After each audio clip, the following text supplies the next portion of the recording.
오늘 우리에게 주신 하나님 말씀은 누가복음 13장 18절에서 35절 말씀입니다. 그러므로 예수께서 이르시되 하나님의 나라가 무엇과 같을까? 내가 무엇으로 비교할까?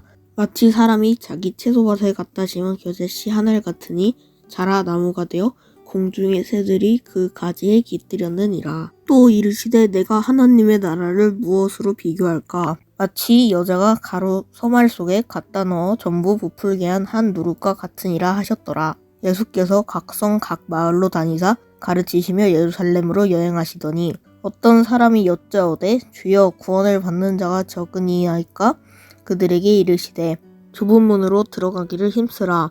내가 너희에게 이르노니 들어가기를 구하여도 못하는 자가 많으리라. 집 주인이 일어나 문을 한번 닫은 후에 너희가 밖에 서서 문을 두드리며 주여 열어주소 하면 그가 대답하여 이르되 나는 너희가 어디에서 온 자인지 알지 못하노라 하리니 그때 너희가 말하되 우리는 주 앞에서 먹고 마셨으며 주는 또한 우리의 길거리에서 가르치셨나이다 하나 그가 너희에게 말하여 이르되 나는 너희가 어디에서 왔는지 알지 못하노라. 행악하는 모든 자들아 떠나가라 하리라. 너희가 아브라함과 이삭과 야곱과 모든 선지자는 하나님 나라에 있고 오직 너희는 밖에 쫓겨난 것을 볼 때에 거기서 슬퍼 울며 이를 갈리라. 사람들이 동서남북으로부터 와서 하나님의 나라 잔치에 참여하리니 보라 나중된 자로서 먼저 될 자도 있고 먼저 된 자로서 나중될 자도 있느니라 하시더라. 곧 그때에 어떤 바리새인들이 나와서 이르되 나가서 여기를 떠나소서 헤롯이 당신을 죽이고자 하나이다. 이르시되 너희는 가서 여호에게 이르되 오늘과 내일은 내가 귀신을 쫓아내며 병을 고치다가 제3일에는 완전하지요 하라다. 그러나 오늘과 내일과 모레는 내가 갈 길을 가야 하리니 선지자가 예루살렘 밖에서는 죽는 법이 없느니라. 예루살렘아 예루살렘아 선지자들을 죽이고 내게 파송된 자들을 돌로 치는 자여 암탉이 저 새끼를 날개 아래 모음같이 내가 너희의 자녀를 모으려 한 일이 몇 번이냐. 그러나 너희가 원치 아니하였도다. 보라 너희 집이 황폐하여 버린 바 되리라. 내가 너희에게 이르노니 너희가 주의 이름으로 오시는 이를 찬송하리로다 할 때까지는 나를 보지 못하니라 하시니라. 아멘. 사랑하는 서문가족 여러분, 혹시 예수님의 공생의 첫 일성, 첫 번째 메시지가 뭐였는지 기억하십니까? 마가복음 1장 15절입니다. 이르시되 때가 찼고 하나님의 나라가 가까워왔으니 회개하고 복음을 믿으라. 메시아로서 대관식을 치르신 주님께서 제일 처음 선포하신 공식 취임사, 그 핵심 키워드는 다름 아닌 하나님의 나라였습니다. 왕이나 대통령이 취임할 때 하는 첫 연설, 그것이 어떤 의미인지 잘 아실 겁니다. 그것은 단순한 인사말이 아닙니다. 여느 연설과도 무게가 다르지요. 왜입니까? 그 취임사에 대통령이 앞으로 나아가고자 하는 방향, 궁극적으로 이루고자 하는 목표가 집약되어 있기 때문입니다. 온 나라가 대통령의 취임사에 초미의 관심을 기울이는 이유가 바로 그 때문이지요. 그런 관점에서 볼 때 하나님의 나라가 주님의 첫 메시지였다는 건 뭘 의미하겠습니까? 주님께서 메시아로 이 땅에 오신 사명, 주님께서 앞으로 나아가고자 하는 사역의 방향, 메시아로서 궁극적으로 이루고자 하는 사역의 목표가 바로 하나님의 나라라는 걸 뚜렷하게 보여주는 겁니다. 그래서 누가복음을 조금만 유심히 살펴보면 바실레이아 투 테우, 하나님의 나라라는 문구가 곳곳에 기록되어 있다는 걸 쉽게 발견할 수 있습니다. 누가복음에서만 무려 31번, 누가복음이 총 24장이니까 적어도 한 장에 한 번 이상 반복되고 있는 겁니다. 무슨 말입니까? 취임사 이후로도 주님은 시시때때로 기회만 되면 하나님 나라에 대해서 말씀하셨다는 겁니다. 이 분명한 사실 앞에서 우리는 다음과 같은 질문을 꼭 던져보아야 합니다. 주님께서 우리에게 가장 가르치고 싶은 주제가 무엇이었겠는가? 여러분 무엇이겠습니까? 당연히 하나님의 나라겠지요. 그러므로 하나님 나라에 대해서 올바로 제대로 아는 것이 신앙생활에 있어 그 무엇보다 중요하다는 걸 명심해야 할 것입니다. 하나님의 나라를 올바로 이해할 때 다른 성경의 진리를 제대로 깨달을 수 있고 무엇보다 그것이 우리의 구원과 직결되어 있다는 측면에서 더욱 그렇습니다. 오늘 말씀에서도 주님께서는 하나님 나라의 중요한 특징과 그런 하나님 나라에 과연 누가 들어갈 수 있는지를 가르치고 계십니다. 먼저 18절부터 21절을 보십시오.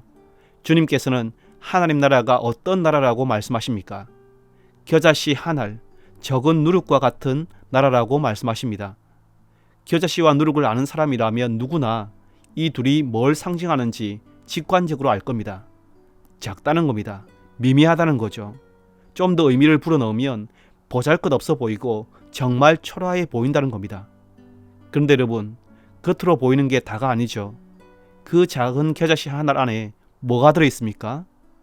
누군가 나락 한 알, 서울말로 벽시 한 알에도 우주가 들어있다고 말했던 것처럼 겨자씨 한 알에는 새들도 깃들 수 있는 겨자나무가 들어있습니다. 적은 누룩 안에는요, 밀가루 서말 27kg, 무려 150인분이나 되는 밀가루 반죽을 전부 부풀어 오르게 만드는 능력이 잠재되어 있습니다. 겨자씨를 밭에 심고 누룩을 밀가루 반죽에 넣으면 결국 어떤 일이 일어납니까? 그 보잘것없고 초라해 보였던 존재가 그 누구도 예상치 못한 큰 성장과 변화를 일으키게 됩니다. 겨자씨 한 알과 적은 누룩에게 필요한 건 단지 시간뿐이죠. 하나님의 나라의 모습이 꼭 이와 같다는 겁니다. 세상적 관점에서 볼 때 예수님을 통해 도래한 하나님의 나라는 지극히 작고 미미해 보입니다.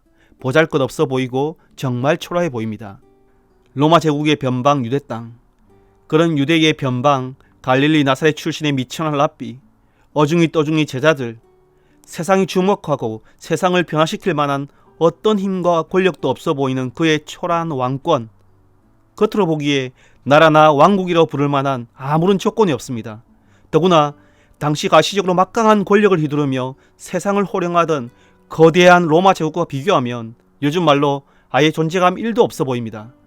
이런 하나님 나라의 특징을 단적으로 보여주는 사건이 바로 앞본문의 치유 사건입니다. 오늘 본문이 그러므로라는 접속사로 시작하지 않습니까? 그러므로는 흔히 우리가 앞 이야기의 결론을 내릴 때 사용하는 접속사죠. 그런 점에서 하나님 나라에 관한 겨자씨와 누룩의 비유는 치유 사건의 결론과도 같은 비유이고 18년 동안 사탄의 속박 아래 고통받던 여인을 치유한 앞의 사건은 하나님 나라의 성격을 고스란히 드러낸 사건이라는 말입니다. 어떤 점에서 그렇습니까? 18년 동안 그 누구도 치유하지 못했던 중병을 고친 기적 자체, 그리고 기적을 일으킨 주님의 능력만 놓고 보면 분명 대단하고 놀라운 일입니다. 하지만 여러분, 그 기적 대신 주님께서 능력을 행하신 대상을 한번 주목해 보십시오. 귀신에 들리고 병에 걸려 18년간 등이 굽어 살았던 사람입니다. 심지어 남자가 아니라 여자입니다. 이 여인이 상징하는 바가 무엇이겠습니까? 세상에서 소외되고 그 누구도 관심 갖지 않은 주변인, 소위 아웃사이더입니다. 이름도 아무런 존재감도 없는 그런 여인 하나 회복시키는 게 세상적으로 볼 때 뭐 그리 대단한 일이겠습니까? 솔직히 말해서 그런 있으니 많이 하는 사람을 고친다고 세상에 무슨 일이 일어나겠습니까? 마치 겨자씨 한 알과 누룩처럼 작고 미미해서 세상에 그 어떤 변화나 영향력을 끼치리라고 그 누구도 기대하지 않았을 겁니다.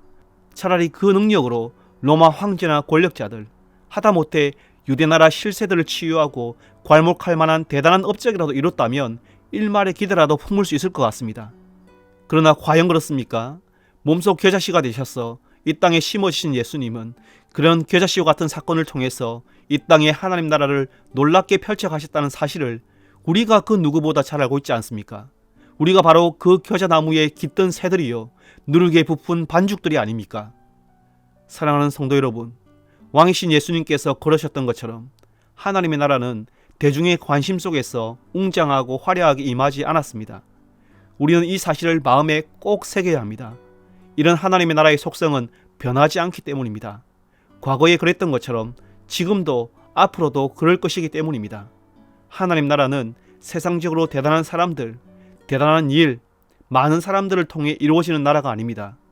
일상 속에서 쉽게 무시되는 삶의 작은 일에 충성하는 성도들, 등굽은 여인처럼 사람들이 쉽게 외면하는 소자들에게, 지극히 작은 자들에게 예수님의 이름으로 기꺼이 사랑과 섬김을 베푸는 겨자씨와 누룩 같은 사람들을 통해 임하는 나라입니다.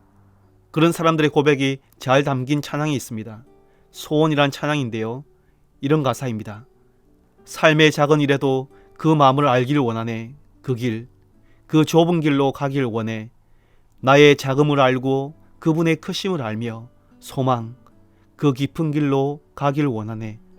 저 높이 솟은 산이 되기보다 여기 오름직한 동산이 되길, 내 가는 길만 비추기보다는 누군가의 길을 비춰준다면 내가 노래하듯이 또 내가 얘기하듯이 살길, 난 그렇게 죽기를 원하네.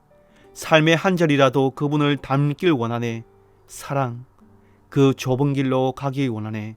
그 깊은 길로 가기 원하네. 그 높은 길로 가기 원하네.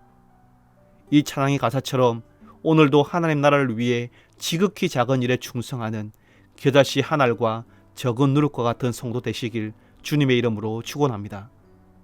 그렇다면 이와 같은 하나님 나라에 누가 들어갈 수 있습니까? 24절입니다. 좁은 문으로 들어가기를 힘쓰라. 내가 너희에게 이르노니 들어가기를 구하여도 못하는 자가 많다. 누가 들어간다 하십니까? 좁은 문으로 들어가기를 힘쓰는 자들입니다. 고난의 십자가 기다리고 있는 예루살렘을 향해 거침없이 올라가시던 주님께 어떤 사람이 질문을 던집니다.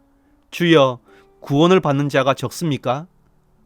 여러분, 이 사람은 즉흥적으로 이런 질문을 던진 게 아닙니다. 자기가 알고 있는 게 맞는지 틀린지 확인하고 싶어서 질문한 겁니다. 구약과 신약 사이 침묵시대의 유대 문헌에는 이런 내용의 글들이 흔히 발견됩니다.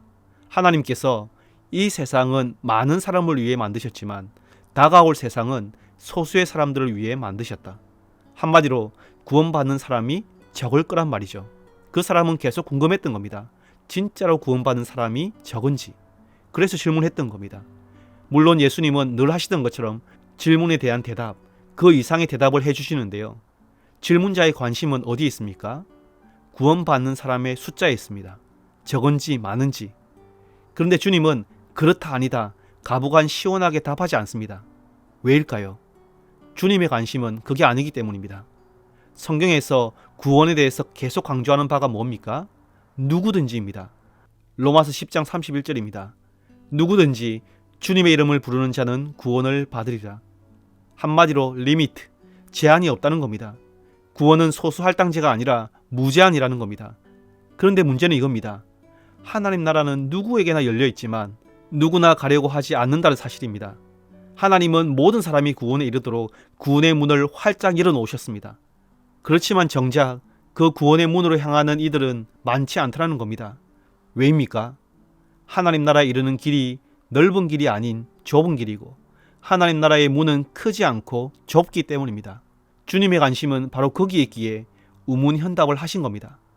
우리가 잘 아는 것처럼 유대인들은 분명한 구원의 확신이 있었습니다.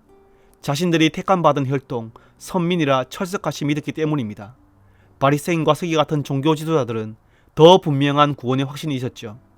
유대인 중에 유대인, 성골 유대인, 하나님과 가장 가까이 있는 존재들이라고 여겼으니까요.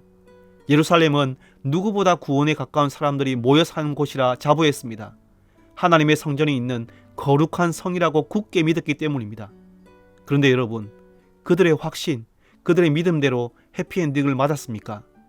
그런 그들의 굳센 확신과는 정반대로 과거 그들의 조상들이 수많은 선지자들을 돌로 쳐서 죽인 것처럼 그들 역시 유일한 구원의 문이신 예수님을 십자가에 못 박아버림으로 스스로 구원받지 못한 백성, 심판받을 도성임을 증명하고야 말았습니다.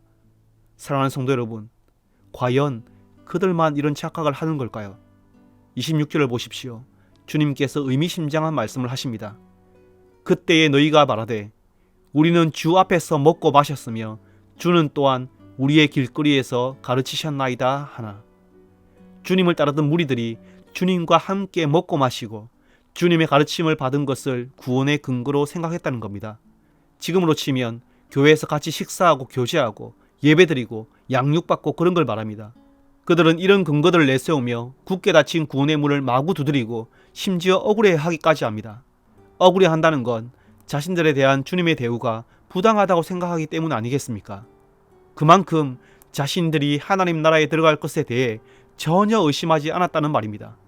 그런데 주님께서 2번씩이나 뭐라고 하십니까? 내가 너희들을 알지 못한다.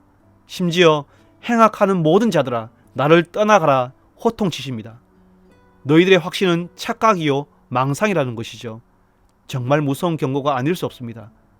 형제자매 여러분, 오늘 주님께서 우리에게 가르치시는 구원의 메시지를 꼭 기억해야 합니다. 먼저 된 자가 나중되는 끔찍한 반전의 주인공이 되지 않으려면 주님의 말씀을 마음에 새겨야 합니다. 좁은 문으로 들어가기를 힘쓰라. 좁은 문으로 들어가기를 힘쓰라.